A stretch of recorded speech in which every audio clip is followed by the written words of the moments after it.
have a really unique voice, and they have to put a special EQ on it because it just sounds awful when they try and mic it. So, good job, sound guys, for not making me sound like a little girl. I appreciate it. So, who saw some good shows during Mardi Gras, huh? Yeah? Did anyone make it out to Quintron? Did anyone make it out to the Taleb thing at the Maison? Or just the Taleb thing at the Eiffel Society? Did you guys know about this? Taleb Kweli was here? Like 4 of you knew about this? What other good shows happened? There's a Rebirth show at Cafe P. That was awesome, right? Did the whole program play at Cafe P over? It seems like everyone had a show there during Cafe Carnival. They booked us all. Anyways, thank you, Max and Cooper, for getting the whole program in at Cafe P over Mardi Gras. That was great. Anyways, coming up for announcements, we're going to start. If you guys have some stuff going on, it's a brand new time after Mardi Gras, brand new Lent season. Sure, it's a very exciting time for music. Anyone else coming up? We'll do these all at once. Isabella, you want to start us off? You may need to turn the mic on. The mic may be off. Hello. It's on. Okay. Hey guys, I'm Isabella. First of all, awesome job, everybody who played over Mardi Gras break. I saw some really good shows. We have some amazingly talented kids in this program, so good job. I have 2 announcements. The band that I'm managing, Quarter Trio, they're a blues band. They're going to be playing a show at Cafe P this Saturday, March 3rd, 11 p.m. with Eudora Evans and the Tributaries. So come check it out, $5. And then I'm still looking for albums or EPs to do reviews for Loyola Music News. So if you have some recorded music, send it to isabellamarie@hotmail.com. Isabella with a Z and 1 L. isabellamarie@hotmail.com. Yay!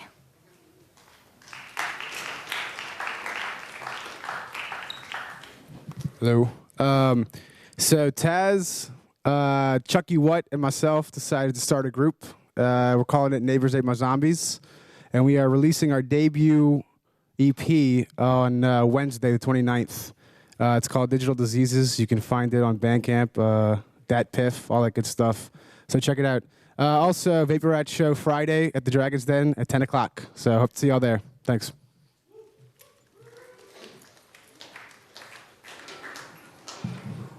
Yeah, I just want to start by saying that my band City Lark has, in fact, been hard at work, contrary to popular belief. We've been rehearsing a lot, and we are putting the finishing touches on a new EP, which we will be releasing on Saturday, March the 3rd at the Howlin' Wolf Den. We will be featuring an artist that I know and love from St. Louis, singer-songwriter Matt Nichols. If you're into poppy folk, meaningful lyrics, he's really awesome, and he's definitely a fine example of a DIY artist who's making some big things happen for himself. So if you want to meet and have a beer with him, I know he likes to drink. You should come out March 3rd. Sorry, March 3rd. Also, if you'd like to see something burning on that bill with us, give me a hey. All right, cool. So something burning will be there too. Doors are at 9, $5 to get in. Show will start shortly after. Cheers.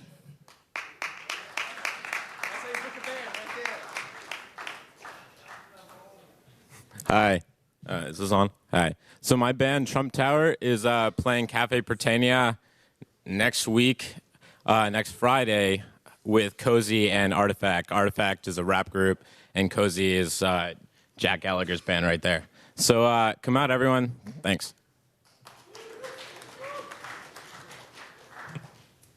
Hey guys, I have a friend that's a promoter and he needs help building a really simple website just to put up photos from all of his events and like a Dropbox thing so he can get emails and information from people. So if you can help me out or help him out, I'll stay after for a minute or guide me to the right person. That'd be awesome. Thanks.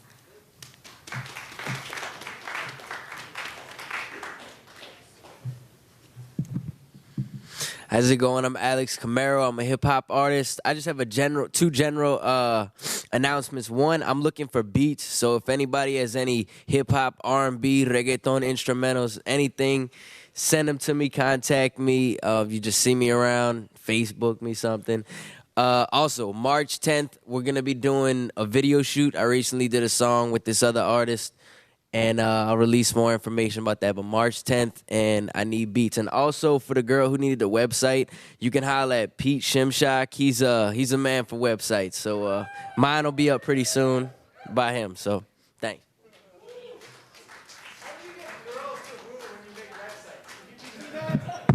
Hip Hop Lifestyle. What's up, guys? My name's Adam. So this Thursday at Cafe Britannia, the Coyotes are releasing their long-awaited Chinese and Democracy.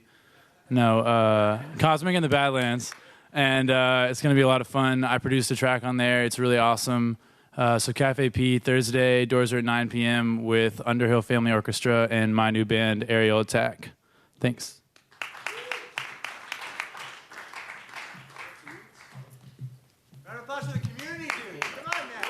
All right. Thank you. I haven't even done anything yet. So we handed out papers to everyone advertising 2 different events that we're doing. One is a showcase show between us and Chinkapin Records. It's happening Thursday, March 29th, between the Big Top and the Circle Bar. Essentially, you can pay one price and get into both shows. It has 7 bands. Not even going to mention all the bands because there's a ton. And we also, on the other side, there's Block Party 2012. D-Ray has elected himself as sign language guy. That is Saturday, April 21st at the Big Top. It is all day, 26 bands. Also not going to list all of those because there are too many. This Thursday, we are hosting a street team meeting. Essentially, if you would like to get involved in any of this stuff, we are hosting a meeting so that you can more easily do that. It's this Thursday, March 1st, at the Hay Cafe, which is at 4332 Magazine Street. It's at 6 o'clock. We're giving away free burritos. And then 7 o'clock, we're going to start the meeting. It'll probably go till about 7:30, 8 o'clock. There's a thing on Facebook about it. Come hang with us this Thursday if you want to get more involved with any of this stuff. And please come attend the shows if you're into fun music. So, black bean and rice, we will have hot sauce as well. All right. Thank you, guys.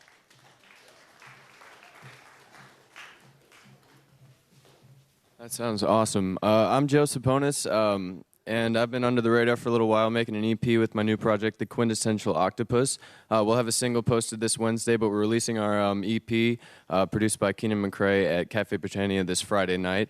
I think doors are at 9, and I think it's $5, but there's 3 more bands in the bill that you should definitely come check out. If you're not interested in us, I think Alabama Black Smoke, The Green Demons, and Babes will also be in attendance. So hope to see you guys there. Thanks. Is Ian from Babes, is he in here? Is he? I've been dying to see Babes. That's a band I really want to see. Yeah, I've heard some really cool things about that. 3 announcements that the program has going on. Where is Mika, George, and Tim? Could you guys wave your hand for a minute? So these people and I have been working with a group called Search and Restore out of New York. And it's a really cool DIY jazz collective, sort of what our community boys do, but in New York with jazz, and they have had a lot of success. Anyways, they're coming down during Jazz Fest to do a little mini real Jazz Fest, like you know what I'm saying, like a jazz music festival. Not, you know what I'm saying?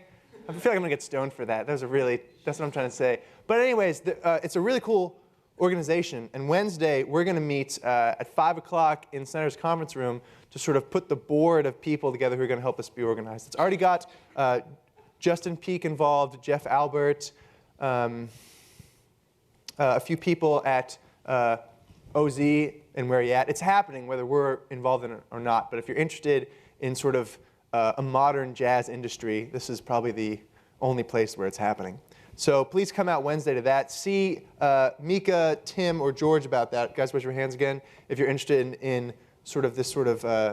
this project. Secondly, songwriters are getting together Thursday night. So if you haven't come yet, please hang out. We have a lot of fun. We got acoustic guitars and write some good country music. So I'm just kidding. It's not country music at all. It's like art songwriting. I know there's a big divide amongst that. So come on out 7 o'clock at John Rankin's office, CM 234. We play until about 9. There he is right there. Hi. The other thing, great segue here. Our guest today will be hosting a clinic tomorrow at 12:30 up in the big studio on music management. In a weird, terrible clash of conflict of interest, Mississippi Rail Company will be doing a workshop about, we're going to play some songs, and our guest is going to talk about coming up with some strategy for moving some needles. So if you're interested, if you're in a band or you're working with a band and you want to sort of see what these conversations look like, please come. Again, that's 12:30 in the big studio tomorrow afternoon. Anyways, I want to lift the veil. I really shouldn't be lifting the veil. I've been telling you guys about this for a couple weeks, about our speaker tonight. He's got a background in marketing and management, was the vice president and general manager for Polygram Records for a time, as well as being president of RCA, and his last big music industry endeavor, though he's still very active, was the chairman of BMG North America. So please give a warm welcome to Mr. Bob Jamieson.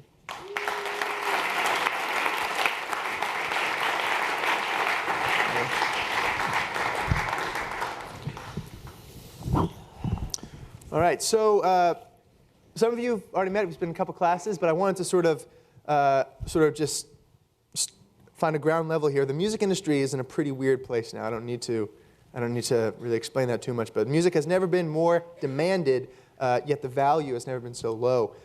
If you had to make sort of a rough 5-year plan to get the music industry as a whole in a healthier place, what are some of the things that you think would change that? That's a good first question. It makes just fastball, right out of the gate. Business? First question out of the box. We can start lighter if you want to talk about. Let's just go for that. Okay. Well, I don't know about fixing the music business.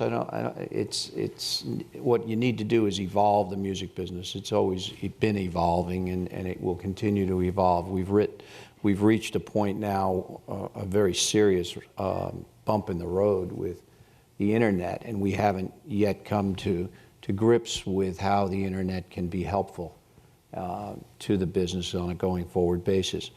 I can say that whatever the model is over the next 5 years, or whatever the model is going forward, it needs to be multi-rights.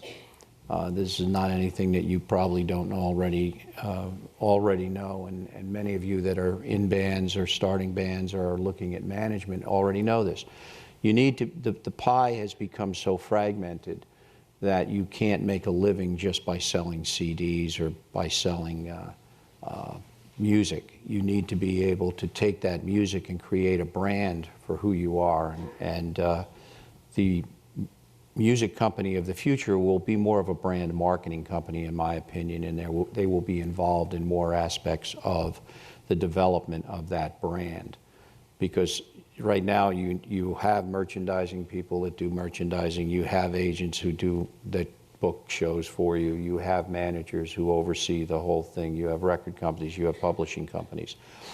The company of the future, the record company of the future, if you want to call it that, will be a brand marketing company, and you will need to be involved in more of those rights, and you will need to have what I always believe is important, a mutual respect between the creative side of the equation, the artist, and the business side of the equation, which historically has been perceived to be the record company. That relationship has to be reestablished. It's been fractured by the multinationals. The independents have always had a relationship with their artists that was more of a give and take. And I believe that is a way for us to go forward successfully, because the irony of this business is that it's never been more popular than it is today.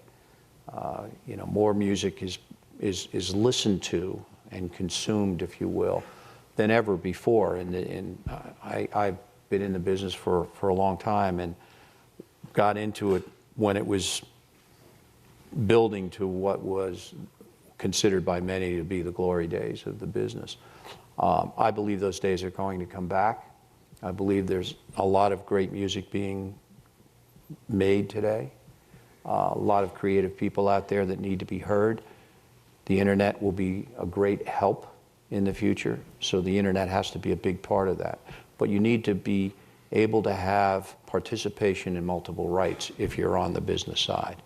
And the artist has to be willing to share and work with people they trust to exploit those rights and build their brand.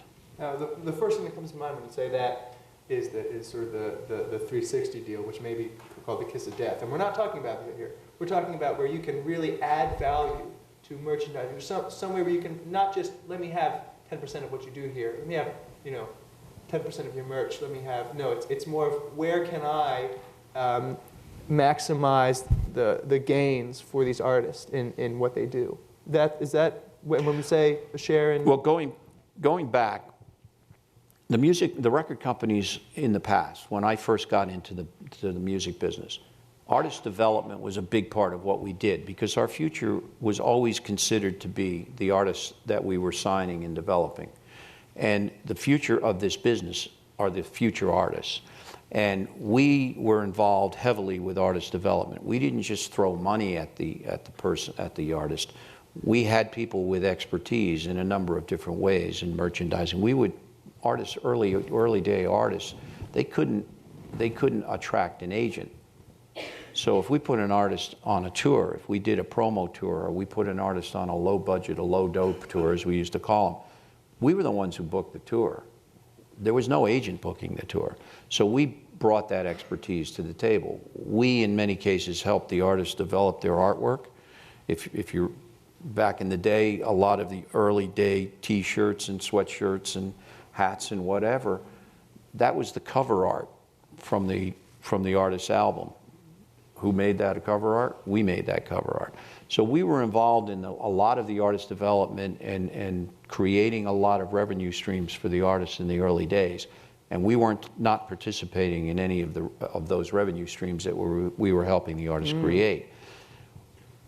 And we were okay with that because we were making enough money. All of us were making enough money that we didn't need to do that. That was just part of what our gig was. Later on, we got away from the artist development side, but we still continued to throw money at things.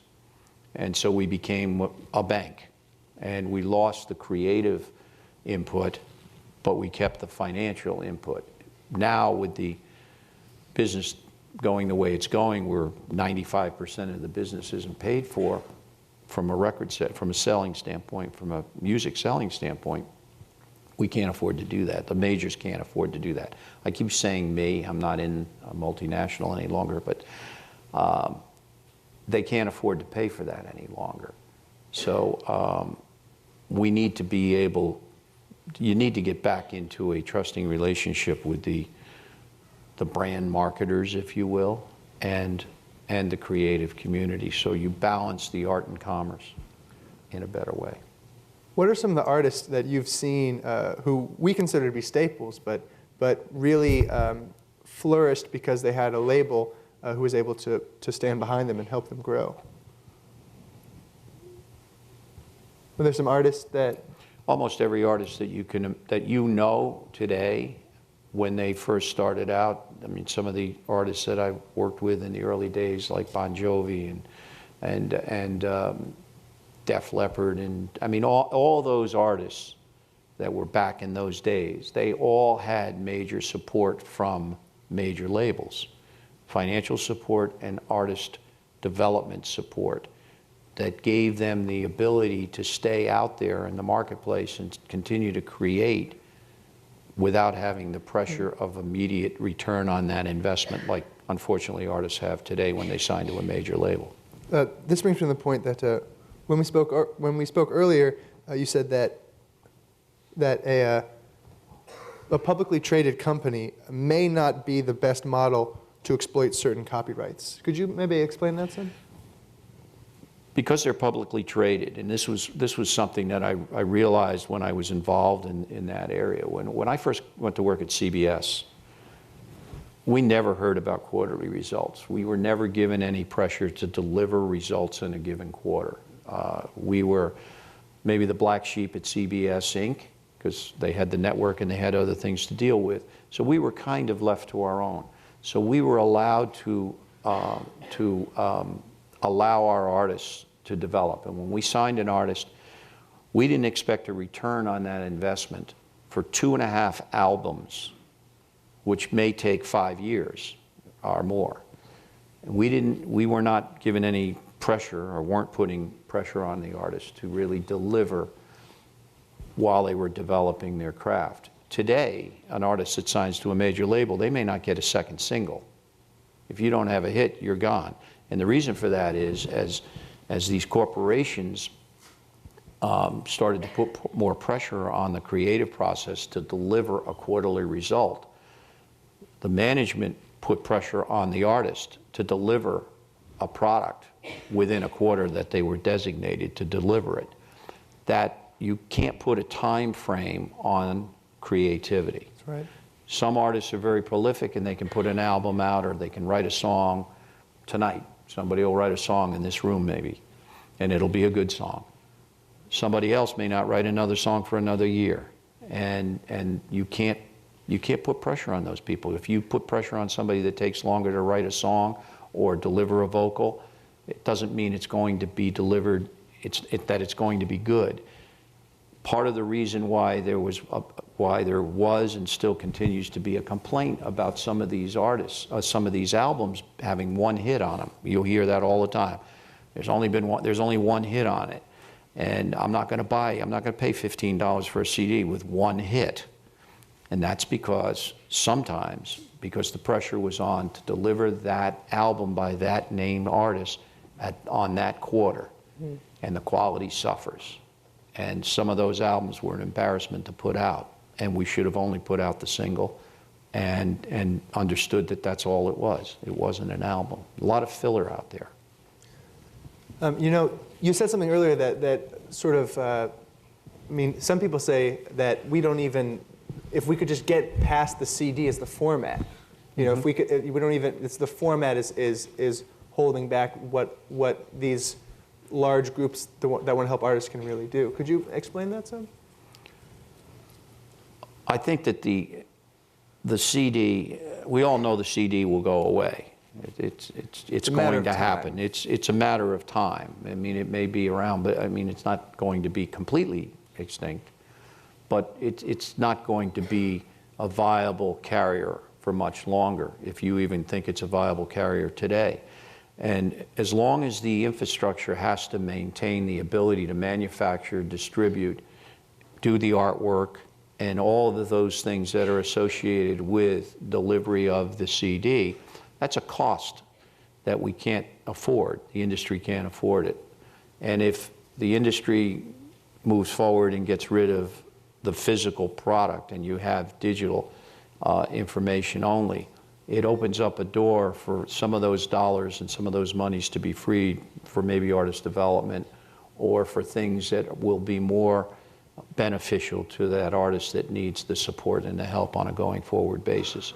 So the industry has to evolve in that regard, and in my opinion, instead of putting our head in the sand for so many years, when Napster came along, had we gotten together with, I've suggested it would have been beneficial to have what I call a skunk works, with a bunch of smart people that would have said, here's our reality, this is the future, we're not going to put the genie back in the box, so let's figure out how to coexist with it.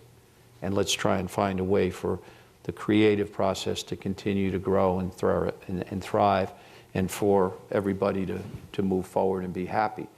We didn't do that for a long time. Still haven't done it really. It's all about the quarter result. So what do we have? We have a lot of very frustrated, creative people who are trying to find a way to have their voice heard, and trying to find a way to figure out how to make a living in this business, or at least be able to have their music heard by enough people so that they feel like they've done something worthwhile. And so I think it would help if we get rid of the CD. No, that's only part of it, though. Right. That's a really interesting point, because you were actually part of the, you were a part of the conversations with Napster and Bertelsmann when they made that deal. And a lot of people think that the entire label infrastructure was on the wrong side of the right thing to do.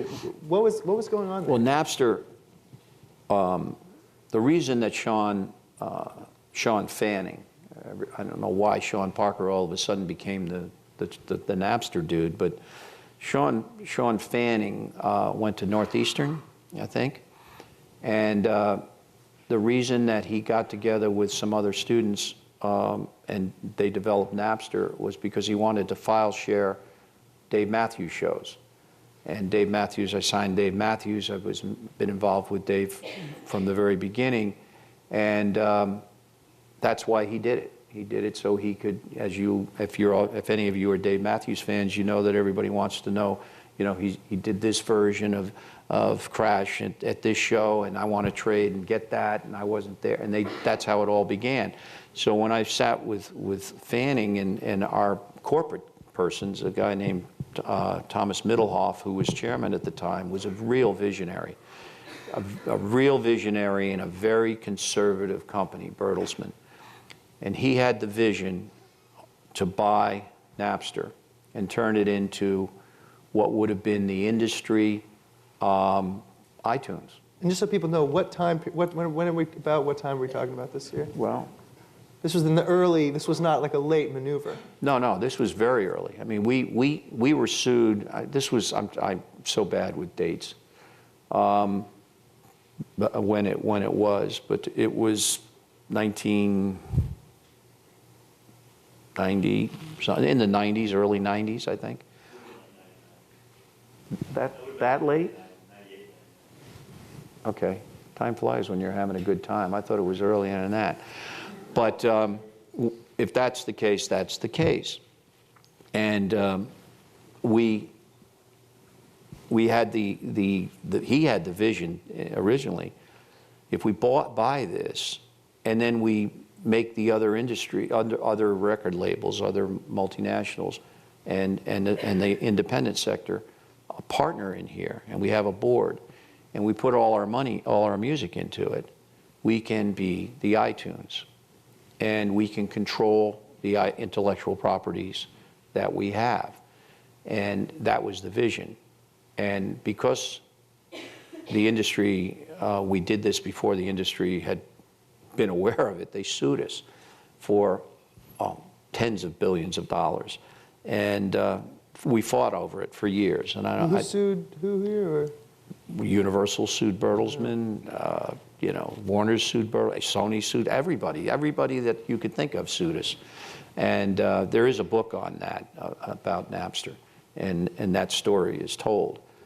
And it's true. And I was one of the people in that group that was involved in trying to make sense out of this. And so it didn't work. It's unfortunate. I think it would have been better had we done that. Not that that would have been the only distribution source, but it would have been a distribution source. And we would have had the ability to provide to the public a lot of archival recordings, and who knows what else we would have been able to put into the mix that the world would like to hear, that they may never hear because they're not going to come out of the vaults. And having spent a fair bit of time in vaults over my career, there are some incredibly exciting pieces of music that deserve to be heard. That I have to tell this quick story about in the vaults. I just also want to know, are there real vaults, or is this like a concept, or is it like no, a it's file Iron cabinet? Mountain these are big time. Oh my goodness. They're like, atomic bomb resistant. We don't want to lose the Doobie Brothers stuff. Well, because you're dealing with, until we convert everything to digital, you're dealing with tape.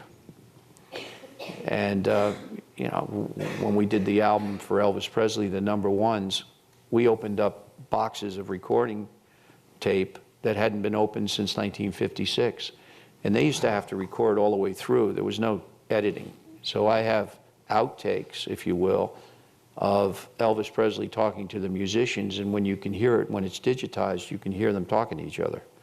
I mean, I have some incredible stuff that I took, but well, I dubbed it. I didn't take the original, but the story I wanted to relay, there was an album that became the largest selling box set in the United States up until that point, called Crossroads, and it was an Eric Clapton retrospective. And it was done, there weren't there were not catalog development departments in the record companies back in the day. It was only about the hits. It was not about the catalog. And the first one of those departments was at Polygram Records, and I was the one who put it together. And I took an A&R guy that was going to get fired, and I said, you know what? He's a great musicologist. We should keep him. Let's put him in that department. I took a marketing guy that was considered to be over the hill, put him in the department, but he again was a musicologist. He understood the history. Sent the A&R guy to England. And, well, first we put together a list of all the artists that we had deep catalog on, and we had Eric Clapton, and we had the Allman Brothers, and we had Cream, and we had a bunch of stuff. Real mid-level dudes. Yeah. Oh yeah. And this is why I thought this would work. So I sent him to England, and I said, start to find whatever you can find in the vaults that we haven't had come out. So he calls me up, and he's all excited, and he says, hey Bob, he said, did you know that Derek and the Dominoes did a second record? I said, no. He said, they did, and we have it. So we had the second Derek and the Dominoes, and he also found 36 tracks that Eric Clapton had recorded that had never been out. Ooh. And brought this back, and on the Crossroads box set, and the artwork, for those of you that don't know, was done by Ronnie Wood from the Stones, and it was an etching like of Eric Clapton. We put 22 songs from that 36 on the Crossroads record. Wow. And the A&R guy that was going to get fired won a Grammy. And for me, that was like, that proved my point, that you have to treat catalog in a different way than you treat the new up-and-coming artists. It's a different market, and you need to treat it with respect. And it became the biggest selling box set in the history of the business up until that point. Huh. I got off on a tangent, but I just had to tell that story. Great tangent. So you've worked with a lot of managers through your time. You've seen, you've gotten to see a lot of great artists work with great managers. Are there any salient traits or any managerial advice or experience you can share with some of our students? I know we have a lot of kids going into artist management. Can I get a show of hands? Who here wants to be involved in artist management? That's sort of a thing we really like. And you should. I mean, because you're at the center of the hub. I mean, somebody asked me earlier today, do you still think that the record companies are the center of the wheel? No, they're not. They're definitely not. The center of the wheel is management, and you have to be aware of so many different things. And you're a babysitter, and you have to be creative, and you have to be patient. You have to be a psychiatrist, but you first and foremost have to be a business person. You have to understand that you're dealing with the balance between art and commerce on a constant basis, and you're dealing with somebody's heart and soul and what they've created, and you need to be able to take that and help them realize their dream by exploiting those intellectual properties. And so I've met some great managers. Some are more on the creative side, some are more, and some are strictly on the business side. It's all about the business. They know how to make money for the artist, and the artist needs to be happy with that. And every artist has their own desires for their manager, and it needs to be it's a marriage. It really is it's a marriage, or at least you're living together if you're not married. And you need to be compatible, and it can be very, very rewarding. It can be very frustrating. Managers can make record companies' lives easier, or they can make them more difficult, because they touch everybody that the artist needs to be involved with. I know we have a lot of questions from our students, so I'm gonna. If you guys have questions, come over to the mics now. I'd like to ask one more. We had, when we were speaking earlier, the idea came up, if you could maybe, there's a lot of ways for an artist to break into a regional and a national scene, but we have a lot of people here who have had a lot of success playing live shows in the city market. What would be a track or someone trying to get into a national or even a regional market and to break out of a city market. Because New Orleans, you can live here forever. Well, artists break locally, right? You establish your base in a given marketplace, and you do all you can do for a wallet, as we say, as much as you possibly can. And there are traps, in this town has an active live scene, which is not the case in a lot of other cities, unfortunately. But any of you that are artists, struggling artists or managers, you know that the internet can be a very valuable tool to you if you can go viral, if you can do something that draws attention to yourself. You can go around the world within a second. I told a story earlier about a girl out of England who was working in a pub, and the name of the group was Little Boots, but I got the little. I forgot if it was Little Boots or not. But she did it with a one handheld camera, and she had a unique vocal styling, and she captured the imagination of many people on the internet. She ended up going on a television show in England because another act canceled, a national television show. She knocked them out, got a record label deal, went to #1 in England. I think had a top 30 album in the United States because she had something to say and she communicated with people. As an artist, as anybody out here, you guys are right you grew up with the internet, you're comfortable with the internet, you know the power of the internet, use it. And when you have an opportunity to play, I don't care if you have to play in a toilet and there's 2 people there, do it. Because if one of those 2 people become a friend, they might be on your street team. They might help you with the street team. They might be able to help you make your website. They might be able to help you write songs. You don't know what they might be able to do. But the most effective form of advertising is word of mouth. So if you touch people, every time you touch somebody, that's another fan that can touch 5 other people, and you can build. So you four-wall this market. There's no gig too small for any artist to play. And if you keep playing the same gig and you're still getting the same 5 people there, you better look yourself in the mirror and understand that you're not really entertaining anybody. You're not building your market. You need to constantly strive to build your market. Give your music away if that's something that makes sense for you. Do anything creative that you can think of to draw positive attention to your music. Yourself is a part of that, but it's really your music you're trying to draw attention. And there are, I don't know how many people are in this room, but there are that many ideas on something unique to do, and you've all been turned on to an artist that you like today by something they did over and above their music, or as part of their music, I would guess. And there's no one formula. There's no one answer to that. Right. It's you as an artist, you bring certain strengths to the party and weaknesses. So you want to emphasize your strengths. And if you're not a marketing person, then find somebody, turn them into a fan, somebody who is a marketing person, make them a fan, and mobilize them to help you get to the next level. Because you don't do it alone. No artist does it alone. Nobody does it alone. You have to do it with your allies. You need champions. You need to find as many champions to help you. Mm. Do you have any questions from the audience? Can you come to the microphone? You can hold it. It's kind of a weird. Okay. Thank you. I have a question about the possible Napster deal. I'd read the book is called All the Rave. It's what? The book is called All the Rave, which is the Napster book that you were referring to. In case anybody wants to read it, it's pretty good. It's in the library. I'm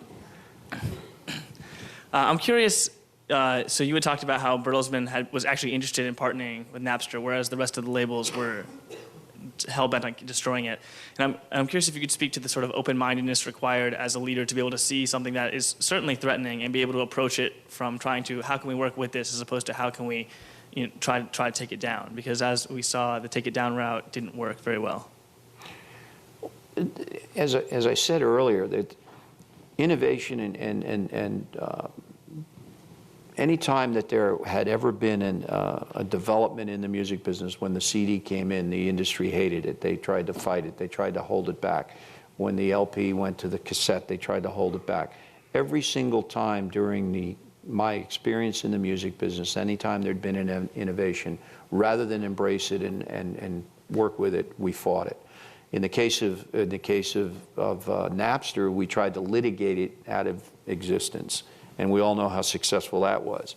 And you're not going to win that. You know, that was a crazy thing. I mean, you need to protect your rights, and we should always protect our rights. You as artists should protect your rights. You need to protect your rights. So part of what the industry was doing was protecting the intellectual property rights that are in place, and they need to be protected. Otherwise, you have no business.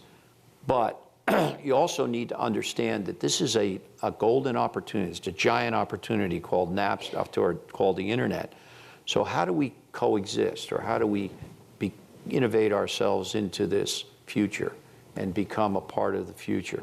And I believe that had we gotten together and spent less time spending probably hundreds of millions of dollars suing people, and spent a chunk of that money on trying to find ways to make it work, I believe we would have been better off.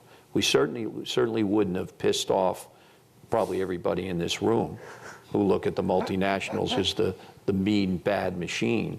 And I don't think that we have to get away from that. We have to come back to a better working environment for this business to really go forward. Other questions? Hey, my name's Taylor Burnham. Happy to be here. I just want to get your opinion and find out if you feel that the closing of Mega Upload was a big victory for the record industry, and if there's been any impact on record labels since the closing of Mega Upload, or if you've seen any effects from that. I wouldn't know if they felt any respect, but I mean, there was a person that was abusing intellectual property rights completely, and pretty flagrantly, and couldn't afford to allow that to go on. And I do, as I said a minute ago, we need to protect intellectual property rights, not just for the ones for us, but for the future and for everybody in here. If you're an artist and you're creating something, you've poured your heart and soul into it. I don't think you want to just want people to just take it and do whatever they want with it. So we need to do that, and I think we need to take those kinds of people out of the mix. Support. I would support some of the young, newer startup companies that are trying to get into the business and have services and have a plan that they would like to see supported by the industry. If it were me, I would invest in some of those companies and not ask them to pay the hundreds of thousands, the millions, actually millions of dollars that we ask you to pay to license our product at the beginning. I think that's counterproductive. If you were starting a company today, Spotify or something like Spotify, rather than paying the hundreds of millions of dollars that they ask people to pay, like Groove Shark, I would cut a deal with them, and different deals at different times, but it might be an earn-out kind of a deal. There may be a profit sharing in there. There may be something. We give you the intellectual property. You're allowed to create the vehicle. We share with everybody getting their fair share. And as you earn more money, we and the artists get more money. And it allows for innovation and creativity and exploitation. And it's because Spotify or Groove Shark, they're retail stores, really. They're the modern day retail stores. because there are no retail stores any longer. Except for Walmart. Right, and they won't be around, and they only carry, what, 2,000 titles. And so they're really not in the music business. You know, the music business, when Tower Records was going, or Amoeba or something like that, they were really supporting them.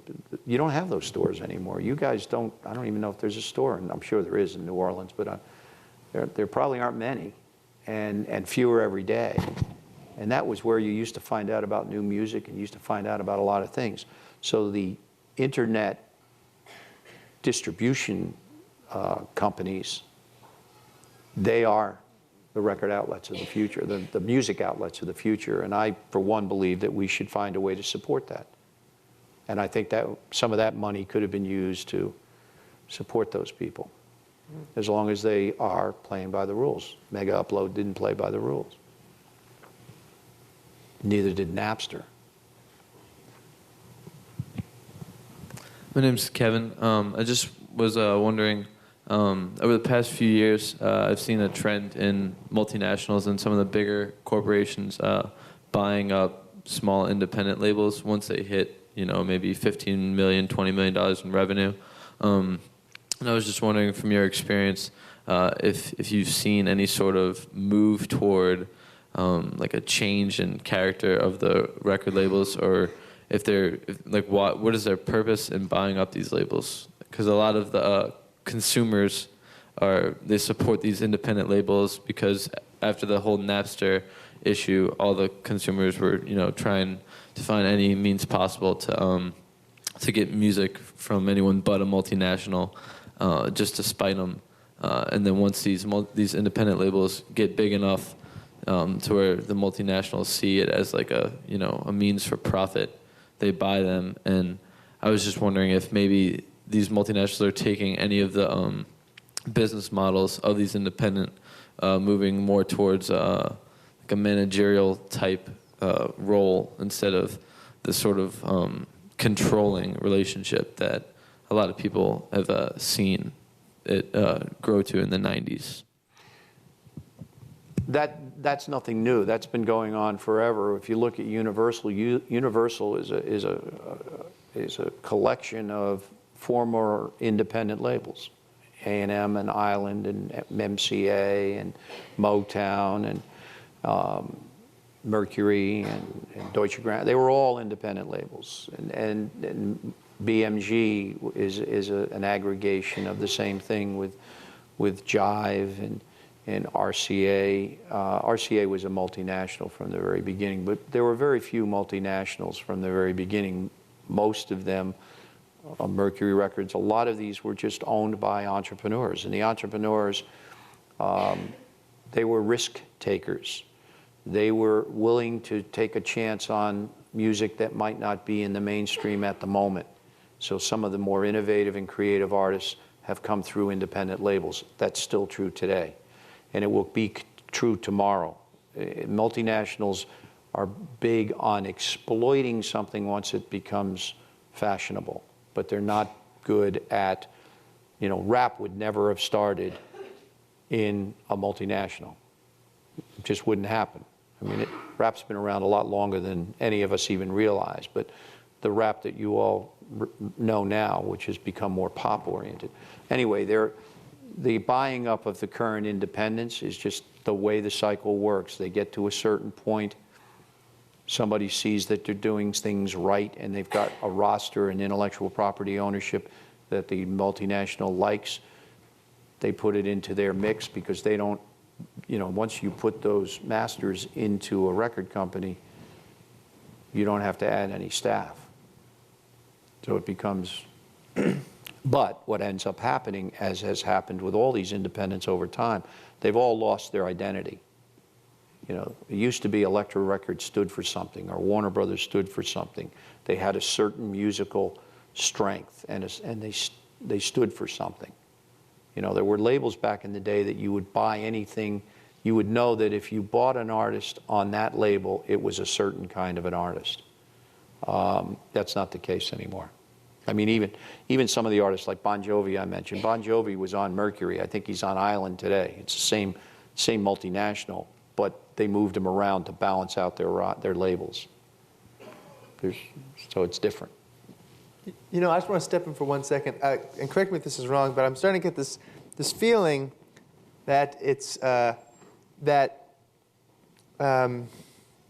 guess one way to look at it was it's the place of, you know, historically how these multinationals have functioned is to take something good and really exploit it and let it have a reach to reach more people than any smaller setup could. I see it like the circle of life. You know what I'm saying? Like when something gets to that level, it's the only thing that can get it to that next level is something with these sort of core competencies.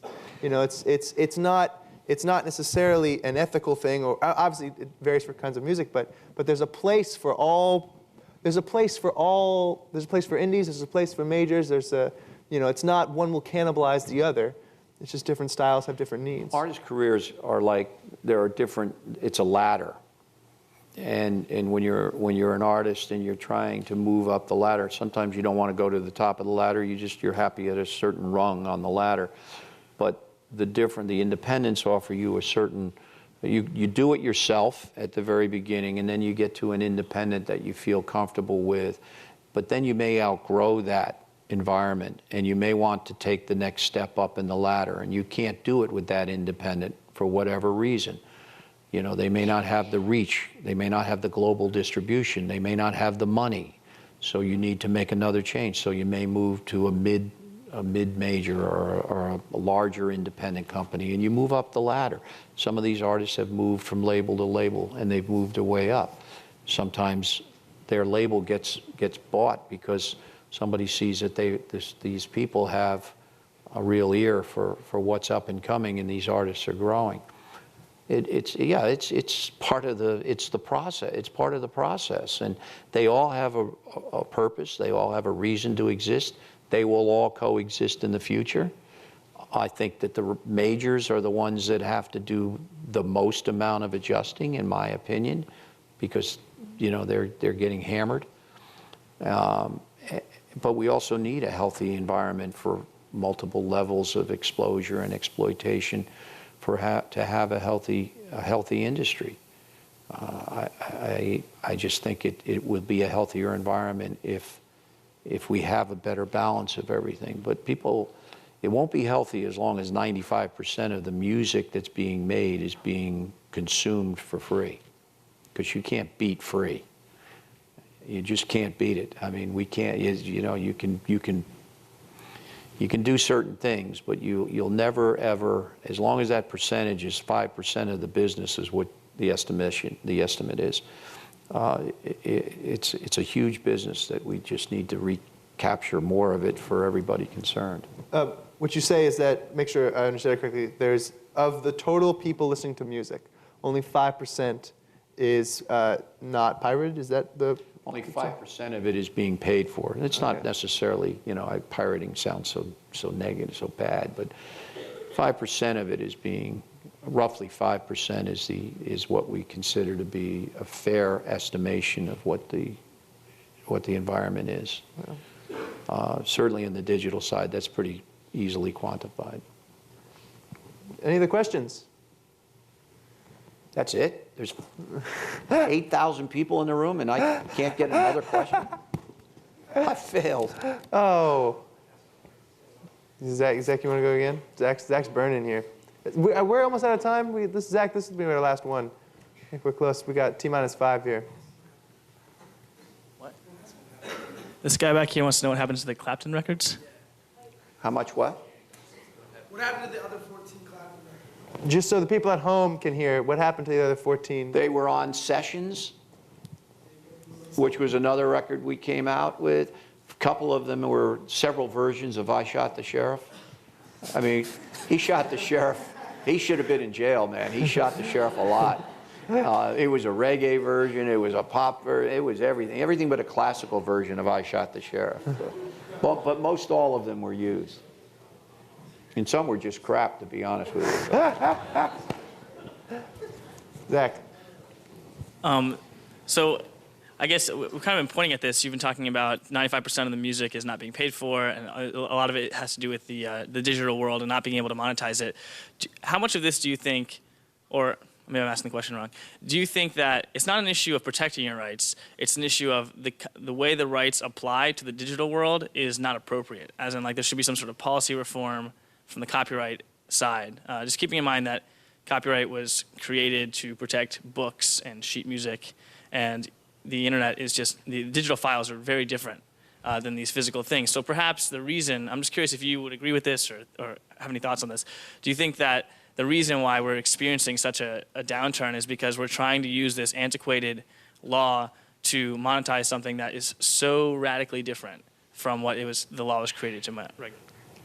I think there's a lot to be said for that. You know, we can't predict the future. So the way those laws were put together to protect, and back then, no longer are in all cases appropriate. So it would be advantageous as part of that skunk works I alluded to earlier, to look at the rights and look at the way we protect them today and where we think and the way we think we need to protect them in the future and how everything's broken down. It's an exercise worth doing because it's out of whack. We've been putting Band-Aids on this, and I think it's time to have that redo this thing and recalculate everything on a going forward basis for the foreseeable future, and things will maybe come in balance again. A little bit better. Okay, just a quick follow-up. Do you think it would be? Do you think copyright protection, just in general, do you think it should be shorter or longer than it currently is? If I could ask that, it's like as a general. So it's like 70 plus lifetime too long. I see. I have a problem. Personally, I think that if you write something, you should own it forever. But that's me, you know, huh? If I write it, like I'm gonna die, so. But you, meaning you and your estate, and you know, in other words. No, I see what you're saying. You know, I don't understand. I don't understand why all of a sudden it has to become public domain. Well, I guess the general argument for the public domain side would be that certainly from the natural rights angle, like yes, you wrote it, you and your estate you should be able to provide that for them for perpetuity. However, on the public domain side, it's generally accepted that most music, like it builds from each other, and artists, you know, sort of not even sample in the fact that they're copying their music, but just like sample and learn from other artists and build on each other into a sort of like collective thing. And if you lock everything up, I guess the question is, some estates will care and keep the music going, but other states just eventually won't care, and the music will be lost, and I won't be able to put it out there even if the estate doesn't even care because it's protected and locked away. So that's generally the argument for the public domain side. That's what I said. Okay. Personally, I think it should be. All right. I think if somebody didn't lose it, I believe that if there's an interest in that music, there will be somebody that will knock on your door or your estate's door, and they will find a way. They will have an idea on how to reinvigorate that catalog and keep it going. And somebody's going to get paid for that. If that's ever exploited again, somebody's getting paid. The only person not getting paid in the reversion right is the creator or the creator's heirs. I don't understand that. I mean, maybe I should sit in one of John's classes or Bill's classes and they would turn my head around, but I've always felt that way.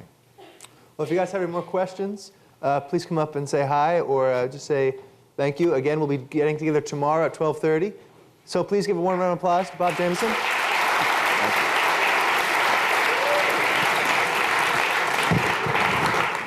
didn't ask me about